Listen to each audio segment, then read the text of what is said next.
Hello and welcome. My name is Rachel French. I'm the Director of Professional Learning International, a full-time educational consultant, an author, and a coach. And today I wanted to share with you one of our most popular masterclasses. So I'm actually re-recording this one so we can make it available on demand, and you can watch it at a time that works for you. Every month, Professional Learning International aim to release a new masterclass so that we can bring people together to share the latest thinking around concept-based inquiry, to share some of the kind of patterns or key misconceptions that we're seeing in all the small group and one-on-one coaching calls that we do, and to share some of the latest research. So in today's masterclass, I'm going to be sharing the 3 biggest misconceptions about concept-based inquiry. And we'll be answering these 3 questions. Should you share the conceptual understanding at the beginning of your unit? Some of you may be in the practice of doing that if you're in an IB or International Baccalaureate school, using the primary years program or the middle years program, where you share your central idea or statement of inquiry at the beginning of the unit. So we'll delve in and talk about a little bit more about that and the why behind some of that thinking. Is your conceptual curriculum design selling your students short? And how do we use concept-based inquiry to really promote student agency? So before we dive in, let me tell you a little bit more about myself. I am a certified Erickson and Lanning CBCI trainer and presenter. Back in 2012, I attended the Trainer Certification Institute and then began leading workshops around the world for other schools and educators to deepen their own understanding of concept-based curriculum.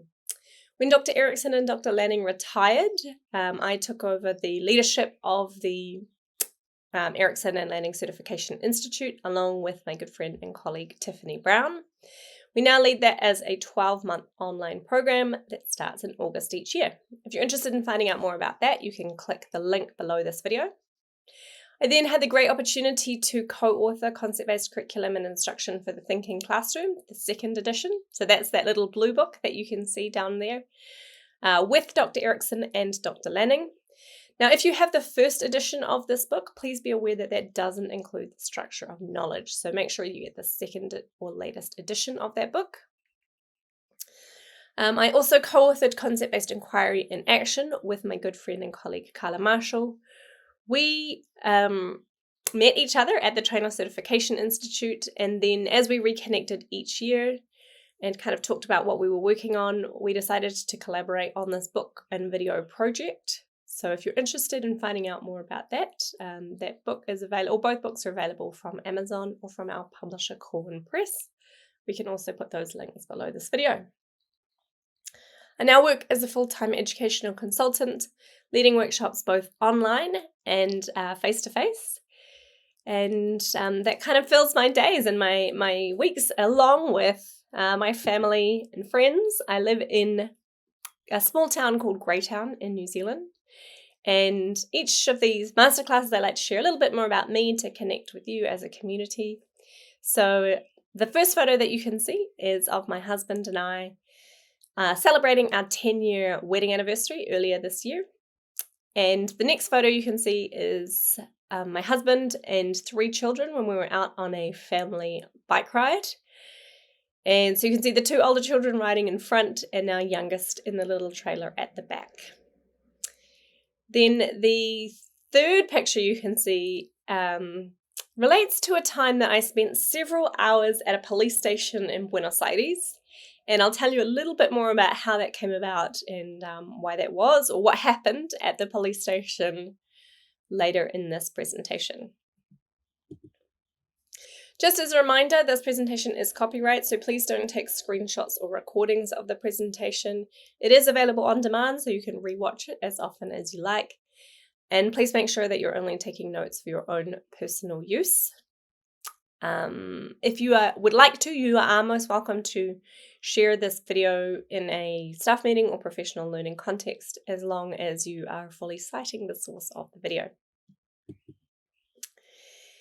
If you're interested in finding out more about concept-based inquiry, then you can access this book, Concept-Based Inquiry in Action, that Carla Marshall and I co-authored.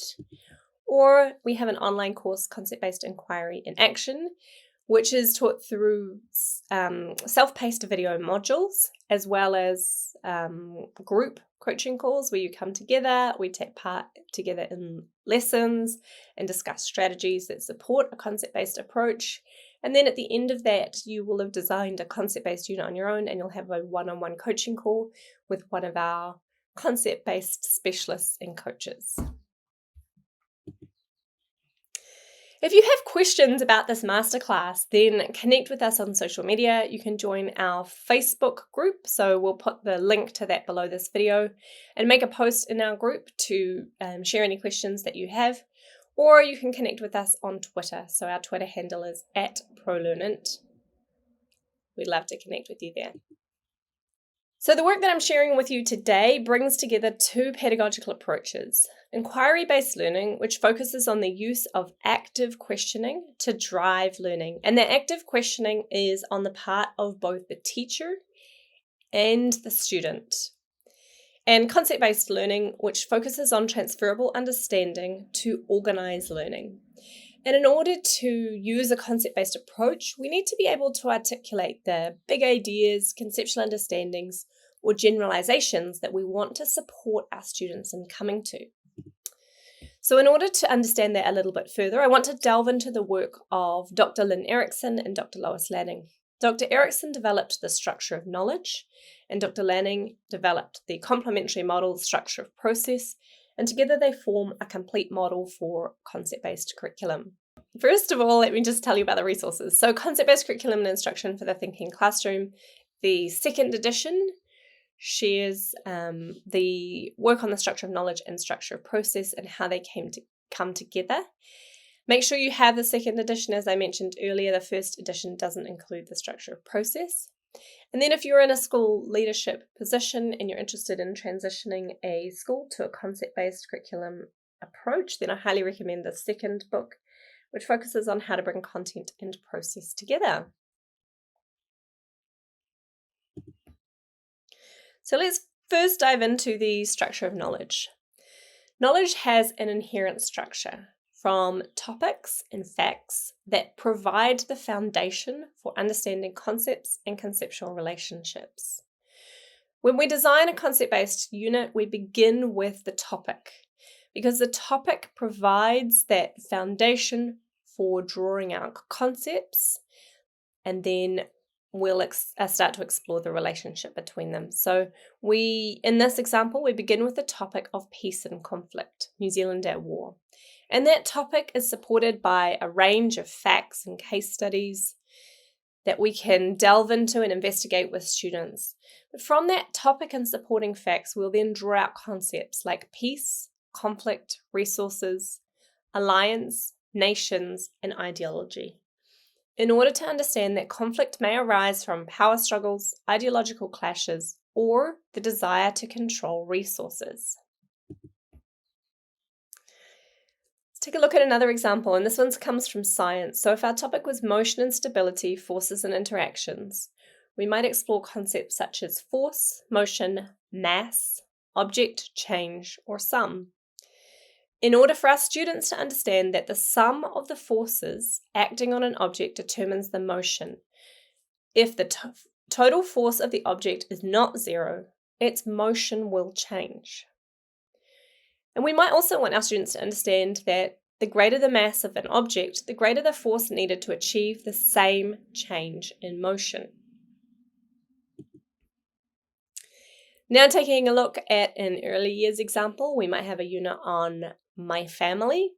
And from that topic, we'll draw out the concepts of children, parents, rules, jobs, safety, roles, and responsibilities.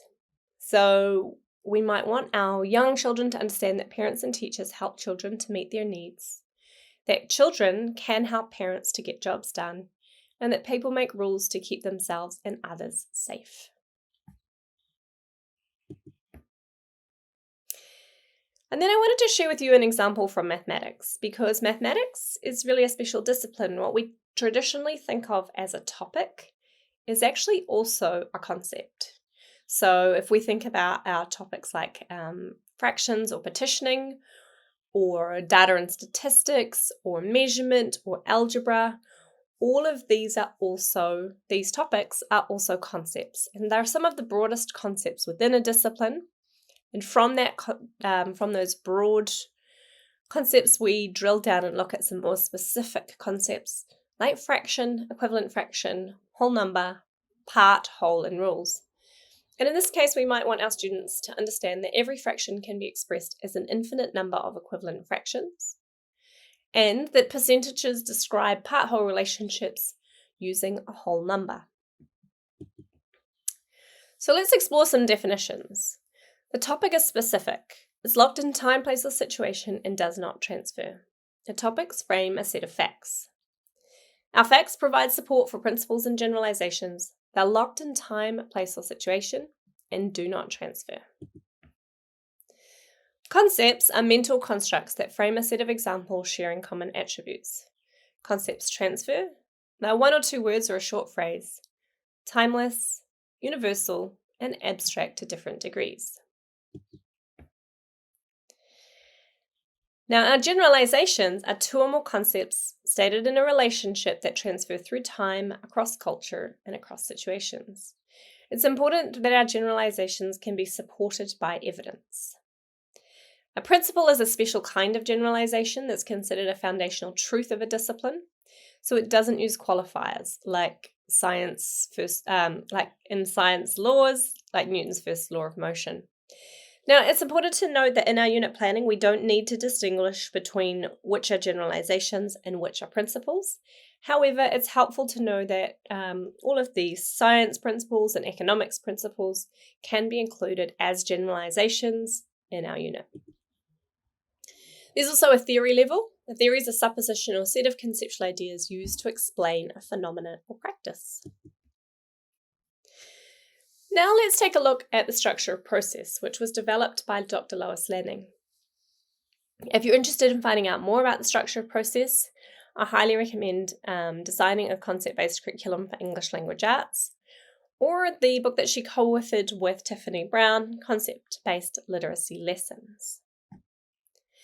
Now, the structure of process really complements the structure of knowledge because it supports us in thinking about the processes, strategies, and skills that we want students to be developing and understanding of. Some disciplines are more process-based, like literacy or English language arts, the world languages, and all of the arts, art, dance, drama, music. They're not so much focused on building knowledge, but on building processes, strategies, and skills. Other disciplines are more knowledge-based, like science and social studies and mathematics, where there's knowledge that we need students to build up an understanding of. But of course, both disciplines include both skills and knowledge. So if we're working in a process-based discipline, like English language arts or world languages, most of the conceptual understandings that we're working towards would be coming from the structure of process, but one or two might come from the structure of knowledge. And the opposite is true. If we're working in a knowledge-based discipline like social studies, we'll have most of our understandings coming from social studies, but we might want one or two that are supporting the skills and strategies to think like a historian, to use graphic organizers, to be able to navigate a map. And so we articulate the understandings from the structure of process. Just to take a look at the definitions, when we're talking about processes, we're referring to an action that produces a result and moves through stages. A process defines what is to be done. For example, the writing process or the research process. A strategy is a systematic plan that learners adapt and monitor in order to support and achieve the intended result of a process, and skills are the smaller operations or actions that allow strategies to work. So if we think about the example of the writing process, supporting that process would be strategies like text organization, and we could break that down further into specific skills like creating a hook to draw the reader in, presenting ideas in a logical sequence, or using transitions to move ideas forward. Now you'll notice that processes, strategies, and skills are all in the same box. We would never generalize just from a single fact in the structure of knowledge, but we can generalize from any of these levels about processes, about strategies, or about skills in the structure of process. That's why we see them in the same box together. So if we were looking at a literacy unit, and perhaps this ties in with our unit on New Zealand at war, we might have some themes of the text that we're exploring, like conflict may arise from power struggles, ideological clashes, or the desire to control resources. Or we might want our students to understand that nations create alliances or join forces with others that align with their ideologies to protect or advance their own interests. But these are drawn from the structure of knowledge. And so if we're also supporting a literacy unit here, we need to be articulating what we want our students to understand from the reading process. So from that process, we would draw out concepts like author, narrative, action, dialogue, and motivation in order to understand that authors use dialogue, narrative, and action to help readers understand a character's motivation.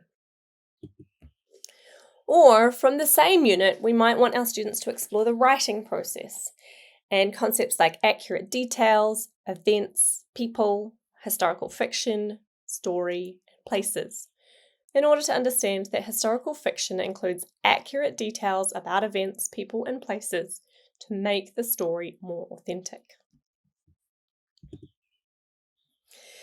So my question to you now is, do you currently use conceptual understandings as part of your curriculum design?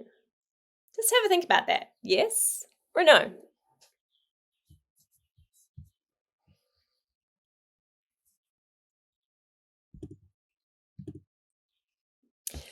So let me share with you a little story. I mentioned earlier that I spent several hours once in a police station in Buenos Aires. That actually came about because I was robbed when we were staying in a little, what they call posada, which is a small hotel, I guess. And after we had checked in, somebody came and knocked on the door and then came in and robbed us at gunpoint. So the hotel owner took us to the police station to report this. And we spent hours there. Probably 3 or 4 or 5 hours maybe.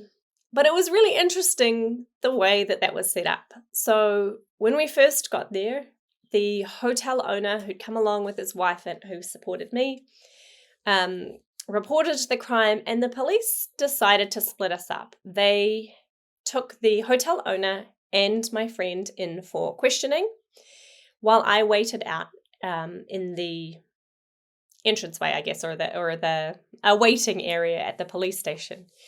And I spent 2, 3, maybe even 4 hours waiting. It's a long time ago now, but I assumed that we were waiting in order for me to be able to give a separate statement so that they could compare the two statements or have two separate statements to corroborate the story.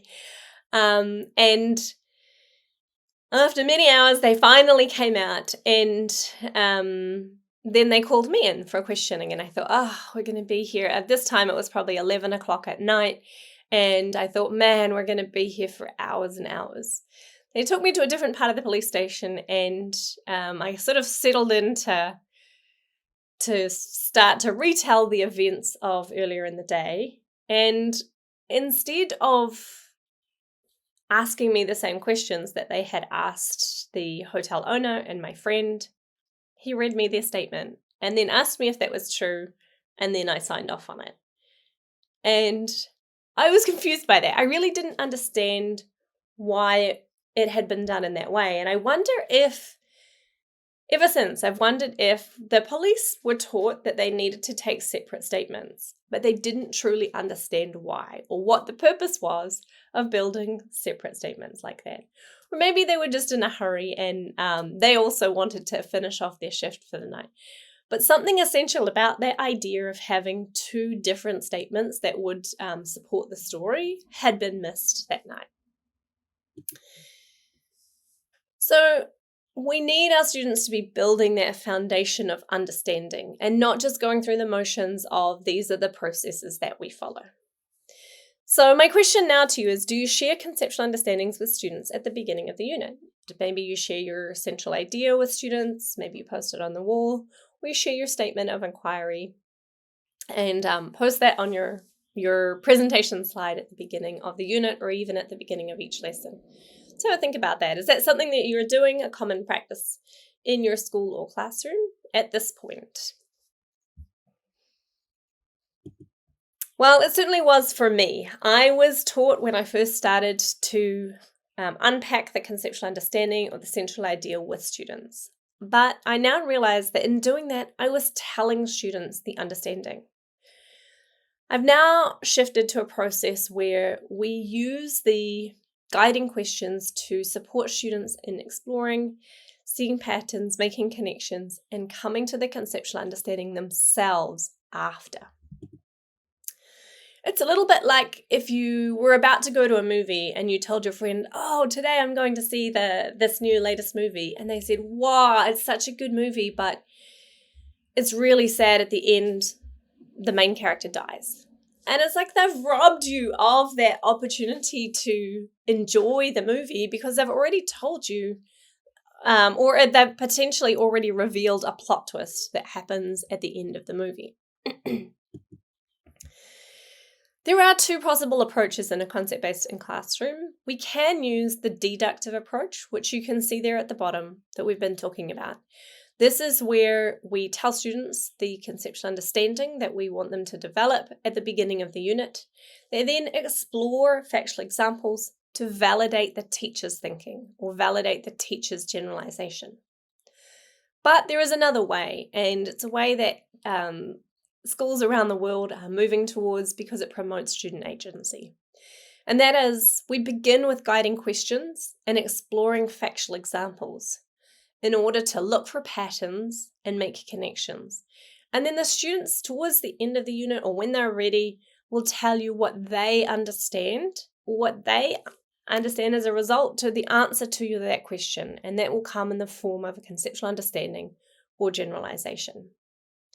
The shift here for me has been incredibly powerful in engaging students as capable thinkers. It empowers them to own their own learning and to articulate their own ideas. I also liken it a little bit to a child with a messy bedroom. So many of you are parents like me. When your child has a messy bedroom, you have a few options. One, you can say, tidy your room, close the door, and leave them to it. But if they're anything like my children, half an hour later, the room might be even more messy than when they started. Or we can wait till they go to school and tidy their room for them. But if we do that, we'll be tidying their room for them for the 18 years or 25 years that they're living at home with us. So if we want to support our students or our children in this case, in being able to tidy their room, we need to support them with systems that we put in place. We need to help them to develop organizers or places to put things. And we need to teach them a process for cleaning up. So sometimes we need to get in there and kind of work alongside them and help them to think about and maintain a tidy bedroom, so that we're not doing this every day for the rest of their lives, that they actually can take ownership for keeping their own room tidy. So are you currently involved in students, or are you currently involving students in the unit design process? Perhaps that looks like the IB exhibition or the PYP exhibition or the IB personal project, or maybe it looks like some kind of shared unit design process that you're working on. And if you're doing that, are you getting students to write the conceptual understanding at the beginning of the unit? If you've been used to sharing the conceptual understanding with students at the beginning of the unit, then that practice of moving towards we're planning our own unit, we start by writing a conceptual understanding. It becomes common practice. But in actual fact, if your students can articulate the understanding or the central idea or the statement of inquiry right at the beginning of a unit, then they shouldn't be studying that. If they've already understood it, then there's no point in spending another 6 to 8 weeks researching it. The conceptual understanding or the generalization should come towards the end of the unit when students are engaged in their open inquiry, because that's when they have had the opportunity to do some investigation, to find some information and articulate what they understand. That understanding should be new learning that they didn't already have when they started that unit. That's the purpose of that research, is to come to a new understanding. Cutler Marshall and I developed this model of inquiry that is used to support students in moving through that process. We begin by engaging students. The focus phase is an opportunity to focus on concept formation and building an understanding of an individual concept before exploring the relationship between concepts. The investigate phase is really our research phase, or an opportunity to explore, find information, delve into different case studies. And then we support students in organizing their thinking in order to see patterns and make connections, and then form generalizations. So you'll see here in this model of inquiry, the purpose isn't to share information for information's sake. The purpose is to share information or share our findings with others so that we can look for patterns and make connections together. And then we form that generalization or transferable conceptual understanding and support students in transferring their learning. Now, that learning transfer can look like stress testing the idea to prove or disprove the generalization. It might help students to understand current events or situations, or it might be taking action or applying their learning in a new context. You'll also see that we put reflection around the outside, because reflection is something that is a part of every phase of inquiry.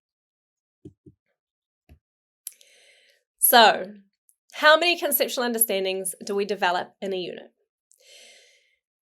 This is another one of the biggest misconceptions about concept-based. Around the world, we see schools developing just one conceptual understanding in a unit. But let's think about that. If we've got 6 to 8 weeks in a unit, our students are capable of coming to more than one understanding in 6 to 8 weeks. When we say it like that, it sounds a little ridiculous, right? 6 to 8 weeks for one understanding. In a concept-based inquiry classroom, we aim to support students in coming to 5 to 9 understandings per unit across that time. A system designed to develop one understanding in 6 to 8 weeks is selling our students short. Regardless of the curriculum that you follow, you can use facts and skills as a foundation for articulating 5 to 9 understandings in each unit. Even if the current curriculum model that you're using requires just one understanding, we can go a little deeper and work together as educators to support each other in really articulating the 5 to 9 understandings. So let's take a look at what this looks like in a unit. If we had a unit on living things, big and small, we could have just one central idea in that unit. People make choices that can help or harm other living things. But take a look at what it looks like when we explore additional understandings. Yes, we've got people make choices that can help or harm other living things, but we also want our students to understand plants need water, light, air, nutrients, and space to live and grow. Animals need food, water, air, and shelter to survive.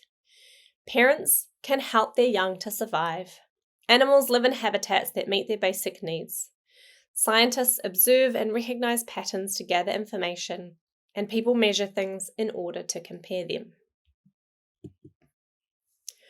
Or we might have a unit on the age of colonization, and we have one generalization in that unit. People explore to discover new places and develop their understanding of the world.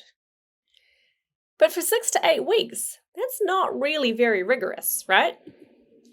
So if we build out further understandings, we would also want our students to understand that countries may seek to control other nations to gain power, territory, and resources. And we might want our students to understand the introduction of new species, products, and diseases can cause harm to native people and the native environment.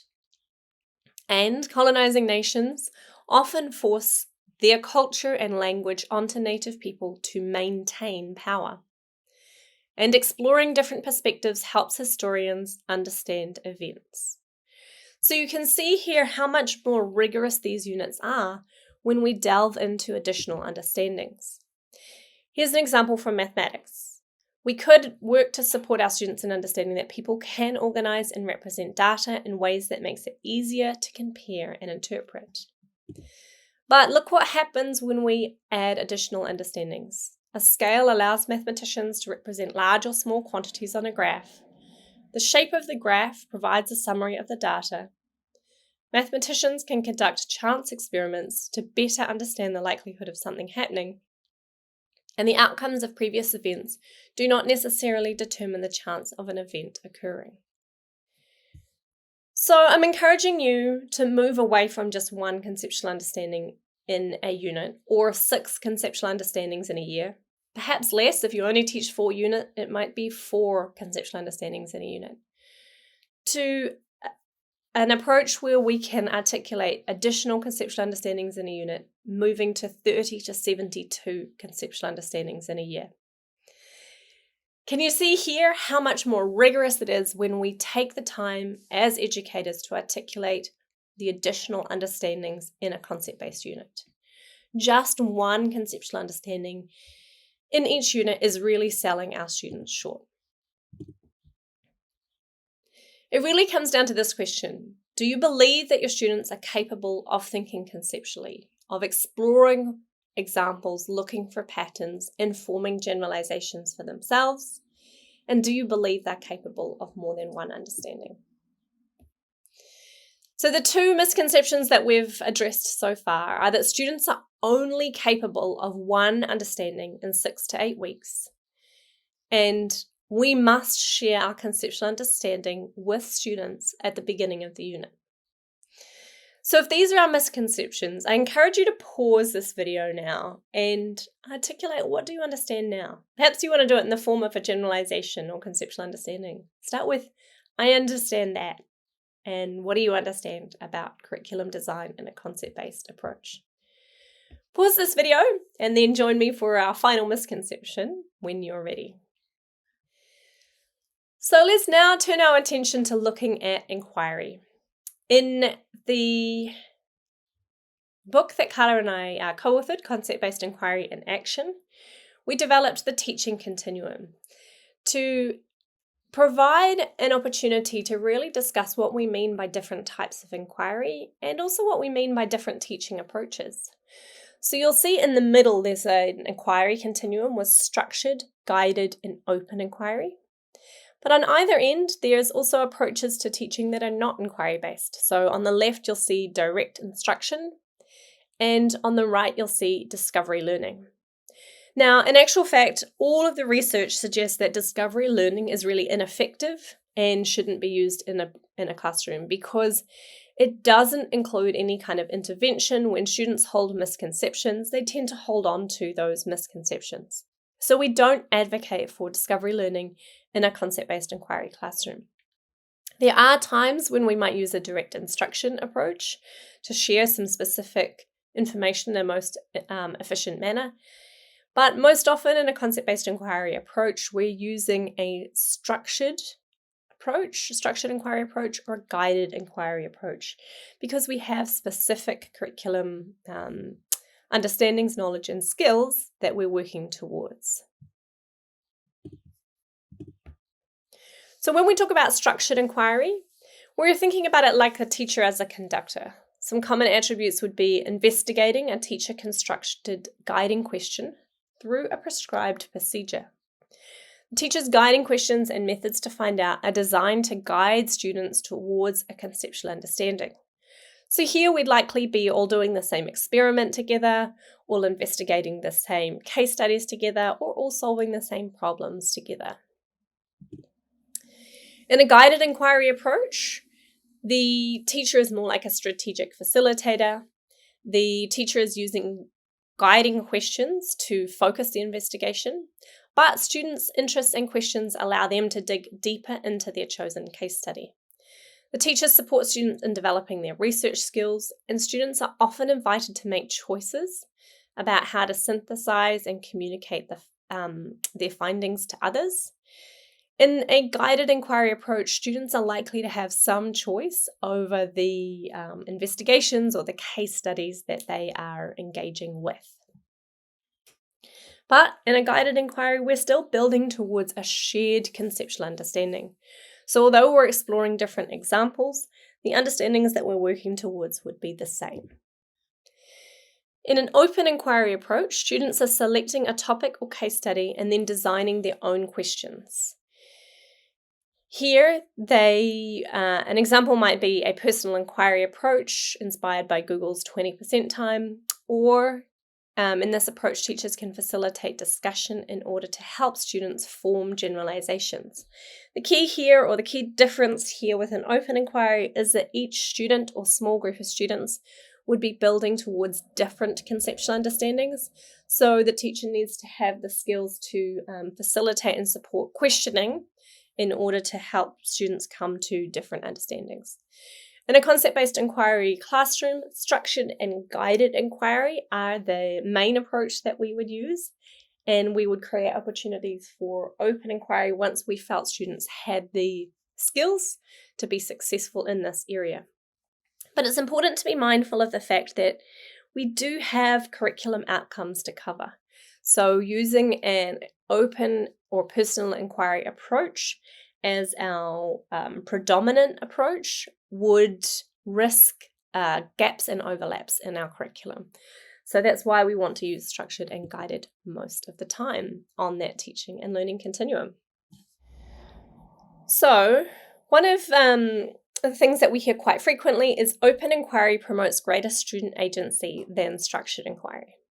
I want you to have a think about it for a moment. Just pause the video if you need to and think about whether or not you agree or disagree with that statement.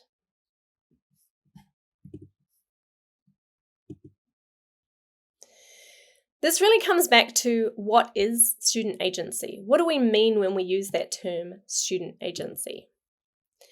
And the International Baccalaureate use these three concepts to help define what student agency is: voice, choice, and ownership. So my question to you today is it possible to have a very open task with lots of choice and low student agency?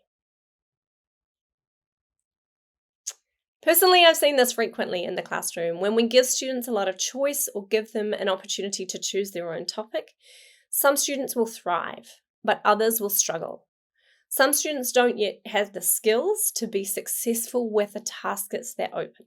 Have you ever seen students who 2 or 3 weeks into their open inquiry time are still changing their topic or still deciding what it is that they need to be doing as their research question? So open inquiry can create high student agency and engagement, but when we think about voice, choice, and ownership, high voice and high ownership can also create very high student agency. So when we first developed our teaching continuum, Carla and I put less student agency at one end of the continuum and more student agency at the other end of the continuum with more open inquiry. But in actual fact, I don't think that's true. I do think that with a structured inquiry, when we give students the opportunity to see patterns, to make connections, and articulate understanding in their own words, we see really high ownership and high agency in those types of learning engagements. Of course, we can see high agency in open inquiry, but it won't be high agency necessarily for all students. So a structured or guided inquiry also promotes rich opportunities for really high student agency. Now, my challenge is to you as teachers to think about whether you use structured, guided, or open inquiry. I realized after many years working as a curriculum coordinator and then as an educational consultant or coach that teachers tend to have a bit of a default mode. So just like when you are making your own dinner, you tend to have the same kind of 5 or 6 go-to recipes that you'll cook on very high repeat. In our family at the moment, that's wraps. We tend to have a wrap as one of our meals most weeks. At different times in our lives, it's been a different meal, but we tend to have a go-to meal or go-to strategy. Same as when you go to the gym. How many of you who go to the gym have kind of the same routine that you like to work with, or the same kind of go-to patterns that you follow each time you go to the gym? Or for me, that's why I like to have a personal trainer, so that they can help me to mix it up a little bit, give me a little bit more guidance in some different things that I can do. Or when we get into Netflix, we tend to watch the same thing, the same channels. Very few of us will go and watch a completely different episode every time we go. We tend to binge watch the same things. Netflix know and love that we function in this way, because it means that we quite often will stay up later than we intend to watching the next channel. But the same thing happens in the classroom. We tend to get into a bit of a default mode. So we would tend to use structured inquiry as our predominant approach across all of the units that we teach. Or maybe we always use guided inquiry strategies in the classroom. So my challenge for you today is to really think about what your dominant approach is in the classroom, and to start to think about opportunities for maybe moving from structured inquiry into a situation where for a unit you explore more opportunities for guided inquiry or student choice, or maybe you always use guided inquiry, and there would be some great benefits to exploring the same case studies as a class for one of your units. So we can move back and forward between structured, guided, and open inquiry, and not even thinking about it as a whole unit. Each individual learning engagement can be more structured, more guided, and more open. And I just encourage you to pause and reflect on your default modes here and how we can further support extending the different types of learning experiences that we provide for students. And going back to that model of inquiry, when we get into the investigate phase, particularly looking at different opportunities for the way that we structure our case studies, whether or not we'll use a whole class case study and then move into small group or individual, or whether we'll use a concentric approach. So we all explore one case study, then another together. There are advantages and challenges with each approach, and it's important to be able to be aware of and explore those opportunities. So the third misconception today is that open inquiry promotes greater student agency than structured inquiry. And I encourage you to pause and reflect, perhaps even write a generalization. What do you understand now?